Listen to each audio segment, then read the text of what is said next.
Selamat sore pemirsa, Anda kembali di Breaking News kali ini bersama saya Syafaati Suryo. Pemirsa, kami akan langsung mengajak Anda untuk melihat situasi terkini di Istana Kepresidenan Jakarta.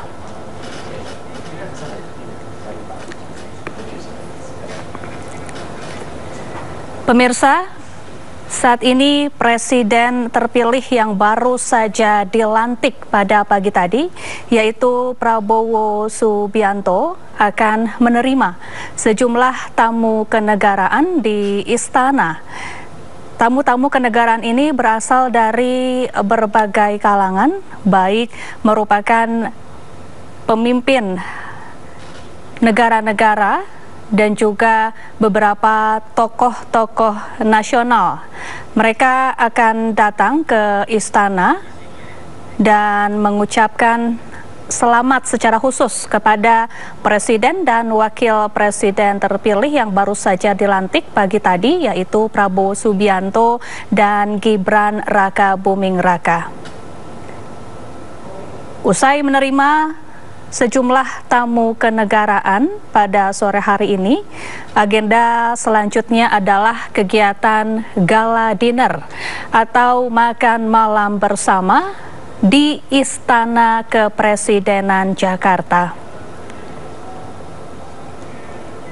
Sebelumnya pemirsa, Prabowo Subianto tadi baru saja mengantarkan Presiden ke-7 Republik Indonesia Joko Widodo dan istrinya Iriana Joko Widodo yang telah purna tugas dan kembali ke kampung halaman di Solo, Jawa Tengah. Presiden Prabowo Subianto bersama sejumlah Menteri Kabinet Indonesia Maju tadi baru saja mengantarkan Presiden ke-7 Republik Indonesia Joko Widodo melalui Bandara Halim Perdana Kusuma, Jakarta Timur. Kemudian sepulang dari Bandara Halim, Prabowo Subianto langsung ke Istana Kepresidenan untuk bersiap menerima sejumlah tamu-tamu kenegaraan.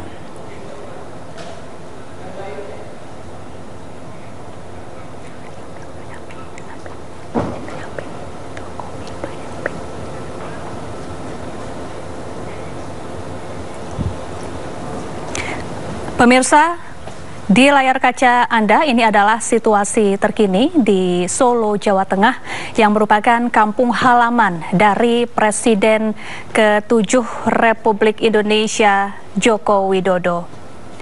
Masyarakat Solo telah berdiri di sepanjang jalan-jalan protokol untuk menanti kedatangan dari Joko Widodo dan Iriana Joko Widodo yang beberapa saat lalu baru saja lepas landas dari Bandara Halim Perdana Kusuma Jakarta menuju ke Solo, Jawa Tengah. Presiden Jokowi dan Iriana Joko Widodo langsung pulang kampung selepas purna tugas dan setelah memberikan estafet kepemimpinan kepada Presiden ke-8 Republik Indonesia yang baru saja dilantik, yaitu Prabowo Subianto. Kami belum dapat memastikan apakah Joko Widodo dan Iriana Joko Widodo sudah tiba di Solo, Jawa Tengah atau belum. Namun suasana di pusat kota Solo sudah sangat ramai dipadati oleh warga setempat yang ingin menyambut kedatangan dari Presiden ke-7 Republik Indonesia Joko Widodo yang akan atau pulang ke kampung halamannya di Solo, Jawa Tengah. Warga juga akan secara langsung menyampaikan ucapan terima kasih kepada Presiden Joko Widodo yang telah bertugas memimpin Republik Indonesia selama 10 tahun terakhir.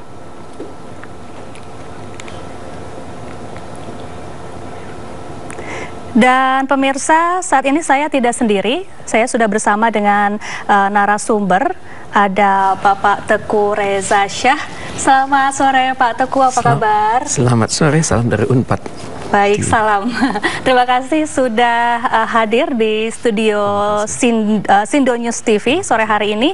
Pak Teguh Reza Syah, ini kita tentu akan berbicara mengenai politik luar negeri Presiden Prabowo Subianto. Terlebih pada pidatonya pagi hari tadi, usai dilantik di gedung MPR RI, Presiden Prabowo menyinggung mengenai isu geopolitik, terutama masalah konflik yang ada di Palestina ya Pak Teguh. Nah Pak Teguh, kalau menurut Anda ini sebetulnya bagaimana tantangan ke depan dari pemerintahan Prabowo Subianto khususnya dalam menempatkan posisi Indonesia dan juga menyikapi isu-isu geopolitik, seperti salah satunya yang menjadi perhatian kita bersama adalah konflik di Palestina?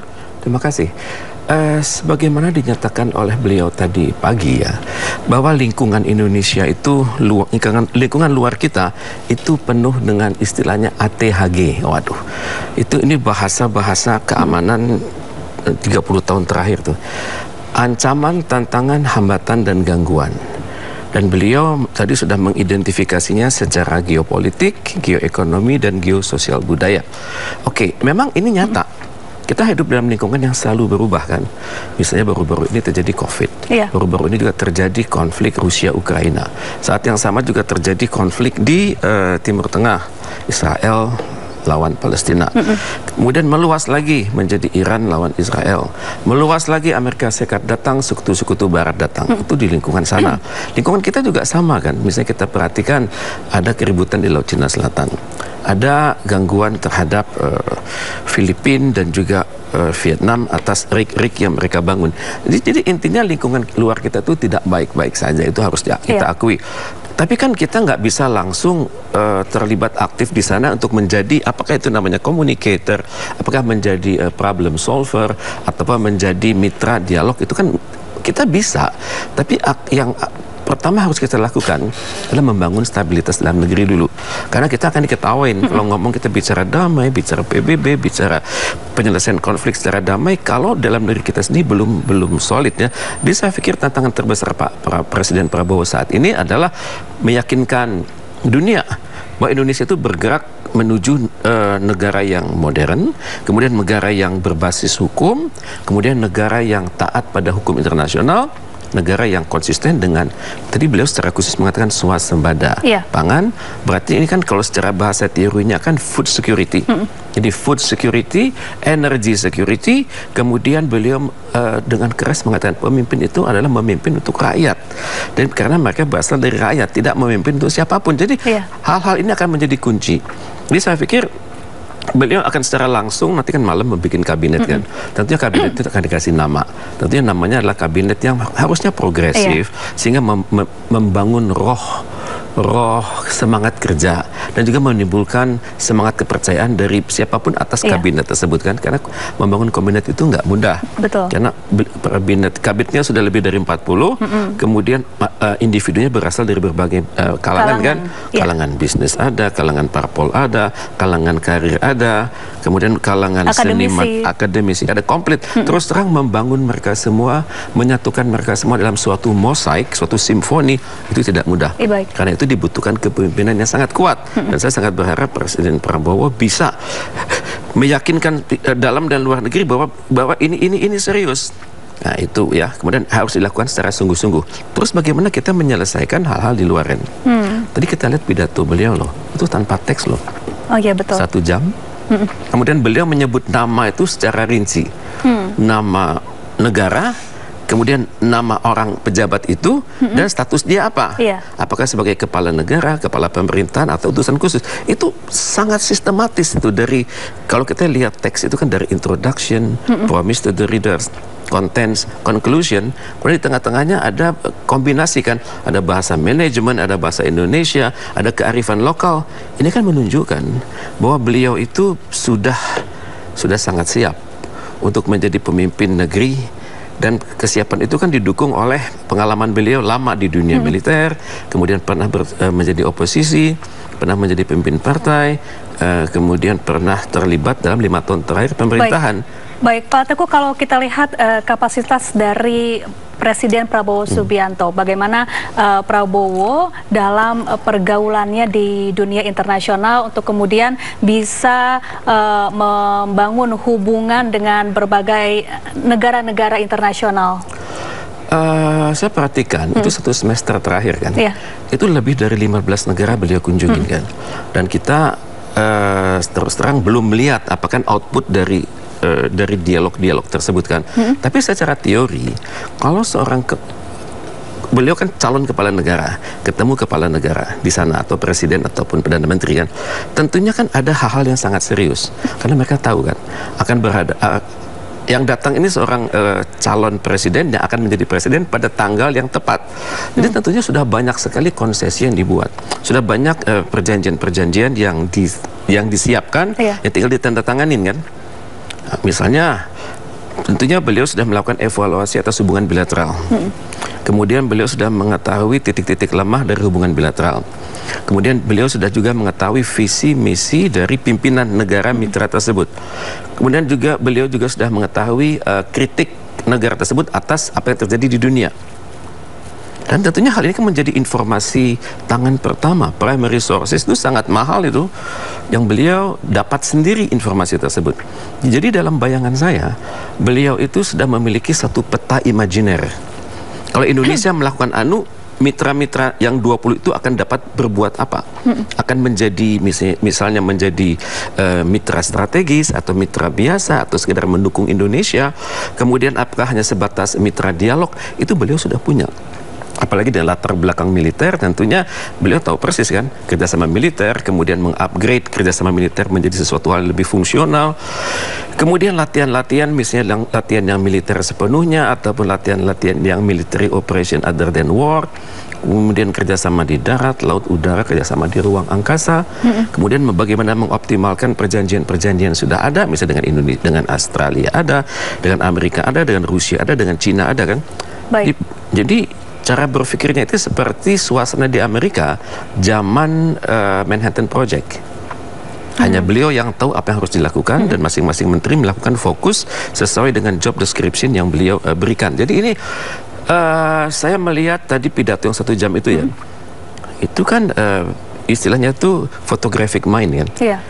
Berarti konstruksi berpikir itu sudah ada di dalam intelijensia beliau. Kemudian bicaranya runtut, kemudian pelafalan nama dan jabatan orang itu demikian tepat. Kemudian juga pembicaraannya itu mengalir.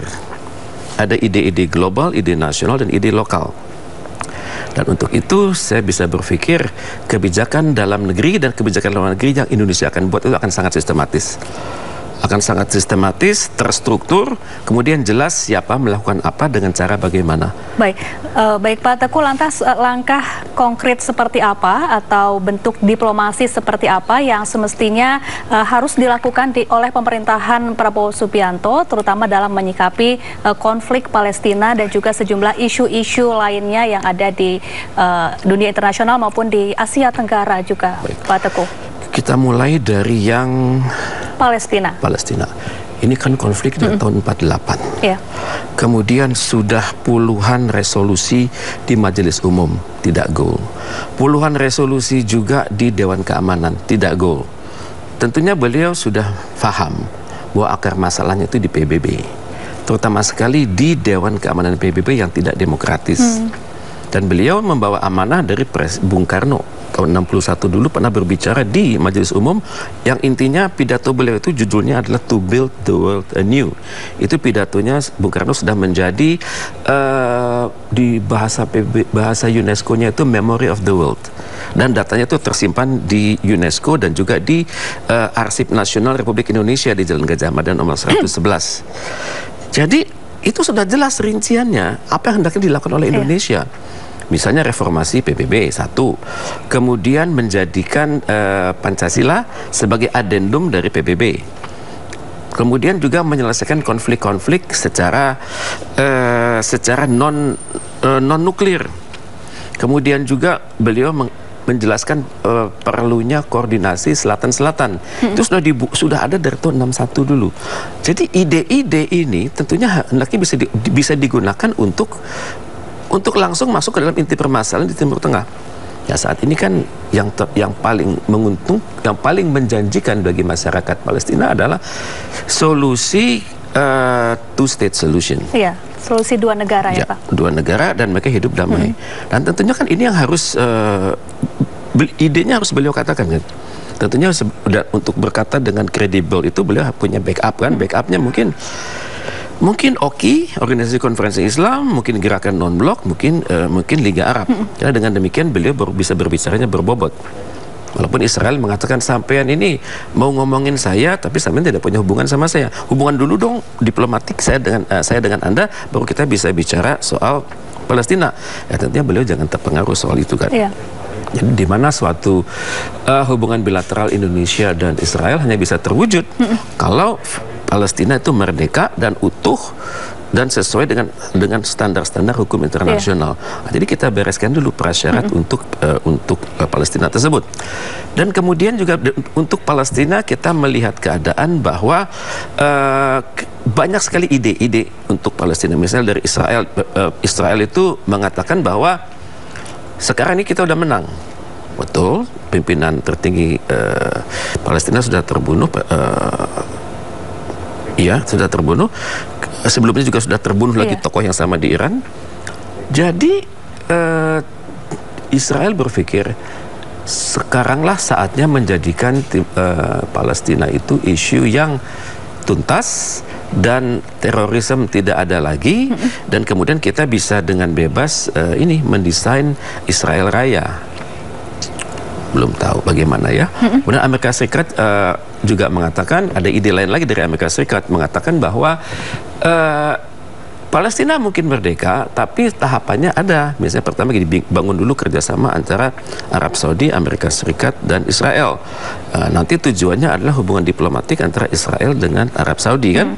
Kemudian selama proses itu terjadi rekonstruksi di Palestina. Tapi kan ini juga terlalu bermimpi, apakah Saudi mau berbuat itu kan. Kemudian hasil KTT Liga Arab dan Organisasi Konferensi Islam bulan November tahun lalu itu menyarankan 8 negara sekaligus, termasuk Indonesia, untuk benar-benar serius menangani hal ini dan menggunakan segala mekanisme yang ada di Organisasi Konferensi Islam dan juga di Liga Arab untuk merancang itu. Nah, ini levelnya adalah Menteri Luar Negeri, dan kemungkinan besar Pak Prabowo akan membawa levelnya ke level KTT.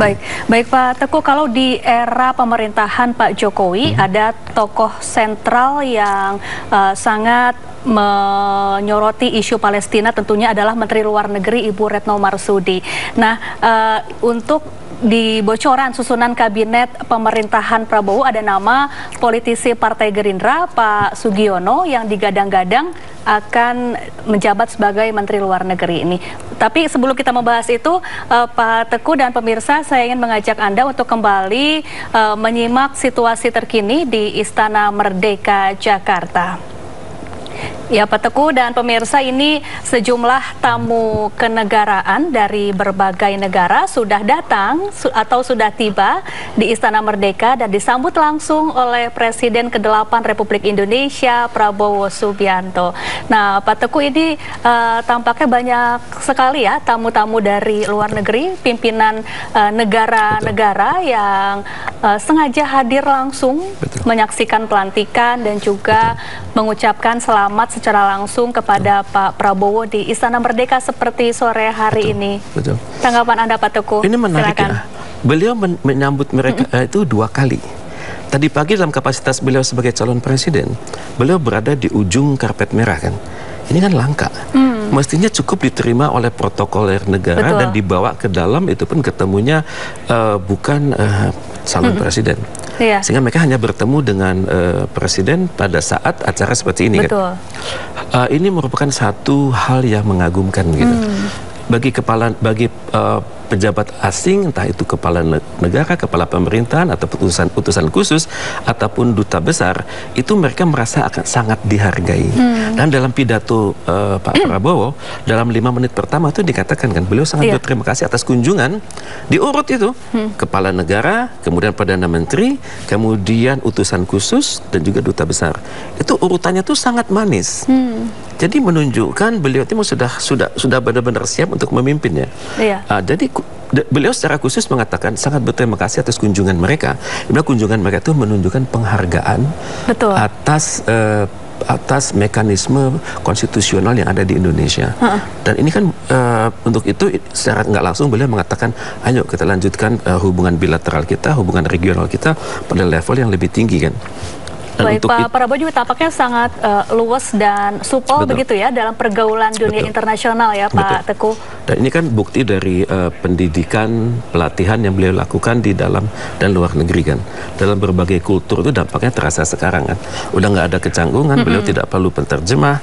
Kemudian juga kita lihat dari gesture atau senyum, gerak mimik para tamu tersebut, mereka tampaknya happy gitu.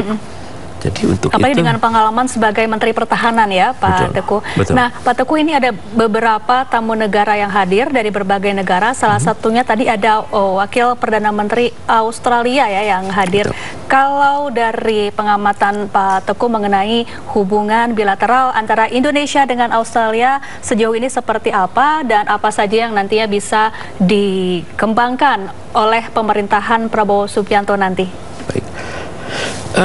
Hubungan kita dengan Australia itu ibaratnya seperti roller coaster gitu. Naik susah sekali, turun tajam sekali. Naik susah, turun lagi. Tapi kan saya perhatikan sejak masanya Pak SBY itu sudah berubah keadaannya ya. Misalnya dulu waktu zaman Pak Harto ada mekanisme namanya Agreement of Mutual Security. Itu ditandatanganin sekitar bulan Desember minggu kedua tahun 1995. Kemudian tahun 2006 pada masa Pak SBY itu ada dokumen namanya Lombok Treaty. Dan sekarang dengan di zamannya Pak Prabowo itu sudah namanya Defense Cooperation. Ya kan? Dan terbukti sudah bagus sekali hubungan kita, ada istilahnya 2+2 gitu. Dari sini ada Menteri Luar Negeri, Menteri Pertahanan, dari sana juga ada Menteri Luar Negeri dan Menteri Pertahanan. Di kerjasamanya sudah sangat manis. Dan Australia ini termasuk sadar bahwa dia itu harus bisa mengintegrasikan diri ke dalam kawasan Asia Pasifik atau Indo-Pasifik saat ini kan. Dan yang namanya untuk kawasan di Asia Pasifik yang paling kredibel, paling berkualitas itu adalah Indonesia. Hanya Indonesia yang bisa meyakinkan negara-negara lain bahwa Australia itu ya kalau dulu memang dia putih sepenuhnya, sekarang sudah multikultural, dan Australia sadar dia sangat butuh Indonesia karena kalau akses dia ke pasar Indo-Pasifik itu nggak jadi, maka dia akan tetap menjadi yang dikhawatirkan oleh Australia itu adalah banana republic, republik yang hanya jual barang-barang mentah tersebut dan nilai tambahnya ada di negara lain. Tapi sejak tahun 1993 itu di mana Australia dan Indonesia itu terikat dalam kerjasama APEC ya. APEC itu kelihatan sekali bahwa kita dengan dia itu sangat manis. Misalnya kita lihat Australia itu terus-menerus membantu Indonesia di sektor pendidikan. Dia punya program namanya AusAid atau Australian Aid. Kemudian juga tidak terhitung kunjungan-kunjungan pejabat Australia dan pejabat kita timbal balik. Tidak terhitung juga hubungan kerjasama antar kota, antar provinsi, antar dosen, antar kampus kita dan Australia. Jadi hubungan kita sama Australia itu banyak sekali fondasinya. Baik, kalau kita ingat Pak Teguh ini sebelum dilantik sebagai Presiden ke-8 Republik Indonesia, Pak Prabowo saat masih menjabat Menteri Pertahanan beberapa bulan kebelakang juga tampaknya cukup rajin ya untuk menyambangi beberapa negara, melakukan pertemuan-pertemuan dengan beberapa pimpinan-pimpinan negara dan mempererat hubungan bilateral antara Indonesia dengan beberapa negara. Ini sepertinya sudah menyiapkan dengan matang begitu ya, agar nanti ketika sudah menjabat tinggal tancap gas begitu ya, untuk mempererat kembali hubungan bilateral dengan beberapa negara ya Pak Teguh. Memang secara teori itu namanya good neighbor policy kan. Kita harus akrab dengan semua tetangga kita, jangan sampai mereka salah duga atas diri kita kan. Itu teorinya itu nyebutnya mirror image. Jadi jangan sampai mereka melihat kita itu dari kacamata orang lain ataupun dari kaca yang sebenarnya memberikan informasi yang keliru. Jadi secara teori beliau sudah benar. Kemudian juga fakta dari Indonesia, posisi kita kan sangat strategis. Jadi ini membuat kita bersahabat, bersaudara dengan banyak negara sekaligus. Level Asia Tenggara iya, level Pasifik Selatan iya, level Asia Timur iya, level ASEM juga iya. Cuman masalahnya adalah bisakah ini dilanjutkan nanti dengan berbagai komitmen, karena beliau sudah banyak melakukan perjanjian-perjanjian negara tersebut. Tidak mustahil malam ini diteken gitu. Karena mereka datang dengan misalnya delegasi Amerika Serikat kan, datang dipimpin oleh Dubes Amerika Serikat untuk PBB. Kemudian ada lagi Dubes Amerika Serikat untuk Indonesia. Kemudian Wakil Menteri Perdagangan Amerika Serikat. Kemudian ada lagi Panglima Amerika Serikat untuk Indo-Pasifik. Jadi yang datang dari Amerika tersebut adalah tokoh-tokoh yang siap mengambil keputusan. Dan sekarang saya pikir mungkin kita harus tanya pada kementerian-kementerian teknis apa yang di-upgrade dari perjanjian yang sudah ada. Dan untuk itu ya saya tidak akan kaget nanti pada hari pertama beliau memerintah itu pekerjaan besar itu sudah beliau siapkan untuk beliau sendiri dan juga untuk kabinet. Dan saya bisa bayangkan para menteri itu akan kalang kabut karena key performance indicator mereka itu sangat menentukan, karena beliau sudah mengatakan kan Indonesia itu harus merdeka, Indonesia itu harus mandiri secara energi, mandiri secara pangan, kemudian kebutuhan dasar masyarakat harus terpenuhi, terutama sekali anak-anak sekolah dan orang mereka yang berusia lanjut kan. Jadi ini tekanannya besar pada semua kementerian dan lembaga, dan untuk itu ya saya tampaknya masyarakat oke lah kita berharap banyak pada beliau, tapi juga realistis kan. Untuk mengubah sesuatu dari keadaan yang sudah baik menjadi semakin baik, itu kan perlu energi. Ada teorinya namanya change management kan. Dan ada tahapan-tahapan. Saya yakin Pak Prabowo tahu persis bagaimana pembangunan itu evolusioner, tapi tidak revolusioner, tapi akan lebih baik kalau evolusinya dipercepat. Jadi secara teori ada, dan saya yakin beliau tahu bagaimana harus melakukan itu. Baik, Pak Teguh, berbicara tentang kabinet dan juga hubungan luar negeri, ada salah satu sosok yaitu politisi Partai Gerindra, Pak Sugiono, yang digadang-gadang akan menjadi Menteri Luar Negeri membantu pemerintahan Prabowo Subianto dan Gibran Rakabuming Raka. Kalau dari pandangan Pak Teguh, bagaimana sosok dari Pak Sugianto ini jika seandainya memang benar-benar dilantik sebagai Menteri Luar Negeri? Saya tidak kenal ya. Tapi saya sudah mempelajari riwayat pendidikan, kemudian riwayat manajemen beliau di dalam Partai Gerindra kan. Dan siapapun kita juga kok, kalau memasuki suatu lembaga itu ada namanya adjustment. Misalnya kita mendadak menikah gitu ya, itu kan ada tahapan kenal dulu kan, kemudian tahapan kerjasama, kemudian kenal dengan mertua dan sebagainya kan, keluarga besar mertua kan. Demikian juga dalam hal ini, saya yakin Pak Sugiono itu dalam jenjang pendidikannya itu belajar dari John F. Kennedy loh. John F. Kennedy itu mengatakan loyalitas saya kepada partai itu berakhir setelah saya menyatakan diri loyal kepada negara. Lengkapnya Kennedy mengatakan my loyalty to my party ends when my loyalty to my country begins ya. Jadi saya pikir siapapun juga kan harus belajar kan. Kalau dalam teori itu namanya idiosinkrasis ya. Jadi siapapun juga menteri yang dari luar itu tentunya datang membawa kultur kan, membawa pengalaman, membawa idealisme, membawa tingkat intelektual. Dan untuk itu semua, dan juga sadar di kementerian yang didatangi tersebut sudah terbangun mosaik pendidikan yang sangat sistematis, mosaik penjenjangan, mosaik pelatihan yang sudah sangat sistematis. Misalnya Kemenlu itu termasuk kementerian yang punya standar operasi itu terdata dengan sangat baik. Namanya itu misalnya mulai dari pendidikan dasar kan, sekolah dinas luar negeri. Nanti itu dasar menengah itu sekolah staf dinas luar negeri, dan terakhir itu namanya Sesparlu. Itu corporate culture-nya sudah terbangun. Kemudian penjenjangannya berdasarkan merit system. Dan saya pikir Pak Sugiono sudah tahu itu, karena beliau tidak sendiri kan, akan ada nanti pejabat dari dalam yang bertugas sebagai wamen kan. Dan untuk itu saya sangat berharap proses adjustment itu cepat, karena bekal teori yang tinggi dari seorang Menlu yang dari luar, kemudian dengan bekal keorganisasian yang diperoleh selama 10 tahun terakhir, dan juga kepercayaan dari pimpinan tertinggi negara, itu sudah suatu modal yang sangat baik. Jadi kita bisa berharap adanya zero defect kayak gitu deh. Semua akan berjalan baik sesuai dengan harapan. Baik, kalau bisa Anda rinci lagi nih Pak Teguh secara garis besar, selain mendorong kemerdekaan Palestina, apalagi nih PR atau hal-hal yang harus segera dilakukan atau diselesaikan di bidang hubungan luar negeri di pemerintahan Prabowo Subianto nanti? Saya pikir fondasi hubungan luar negeri Indonesia sudah terbangun. Kementerian Luar Negeri itu sudah sangat sistematis dia.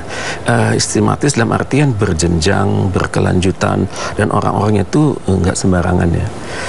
Kemudian Pak Prabowo ini kan mewarisi kan semangat ini kan, apalagi kalau kita pemimpin-pemimpin Indonesia kalau sudah berbicara masalah Palestina, mereka mengatakan di dalam setiap nafas Indonesia itu ada Palestina di sana. Jadi artinya kita itu sangat serius dengan Palestina. Misalnya seriusnya bukan hanya di Majelis Umum, tapi juga di Dewan Keamanan PBB kalau kita menjadi anggota tidak tetap, ataupun kita juga menyampaikan aspirasi kita lewat mitra-mitra kita di Dewan Keamanan PBB, misalnya negara-negara dari Asia, Afrika, Latin Amerika yang jumlahnya 10 dipilih tiap 2 tahun itu kan. Indonesia punya modal intelektual, yes. Indonesia punya modal komitmen. Karena kalau kita berbicara Palestina, itu kita berbicara konstitusi kita sendiri kan. Preambul Undang Dasar Negara Republik Indonesia tahun 45 itu ada paragraf 1 dan paragraf bawah terakhir, itu jelas-jelas menunjukkan di mana kita berada dalam konflik-konflik internasional. Kembali kepada Palestina, saya pikir Pak Prabowo akan meyakinkan pemerintah Indonesia untuk benar-benar mengkaji sekarang. Pertama, apa ya pointers dari majelis, hasil di sidang Majelis Umum, hasil sidang dari Dewan Keamanan, dan di mana titik temunya untuk itu. Baik, lalu apa saja sebetulnya kendala yang dihadapi untuk turut mendorong kemerdekaan Palestina yang harus tentunya dihadapi begitu ya untuk oleh pemerintahan Prabowo Subianto nanti. Namun ditahan dulu Pak Teguh dan pemirsa, jangan kemana-mana, kita akan kembali usai jeda. Tetaplah di Breaking News.